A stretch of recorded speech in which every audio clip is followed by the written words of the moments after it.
Report zone news satellite TV bureau chief Sindh Abdul Qayyum Shaikh. Karachi university के सामने कदीम बस्ती जो 40 साल से आबाद गाजी कोट के नाम से मशहूर है, इस बस्ती पर KDA एंटी इंक्रोचमेंट ने ताबड़तोड़ कार्रवाई की और सफाया कर दिया। कार्रवाई के दौरान कब्जा माफिया लैंड ग्रीवर्स नवीद ताहिर, अमाद इमरान और उनके साथियों ने गाजी कोट के घरों को आग लगा दी, जिसमें एक मस्जिद और हिंदुओं का मंदिर भी जला दिया गया।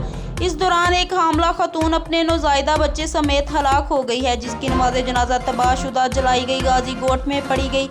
हुकूमत सिंध गाजी कोट के हज़ारों गरीबों के साथ किए गए जुल्म और बर्बरियत का इजाला करे और इंसाफ दिलाए, जबकि गाजी कोट के रहायशियों की तरफ से suit number 13/2023 high court of Sindh में ज़ेर समाअत है। इसके बावजूद बगैर किसी नोटिस दिए के DA ने अचानक इंक्रोचमेंट की कार्रवाई की और इस शदीद सर्दी में गरीब खानदान बेयारो मददगार खुले आसमान में पड़े हैं।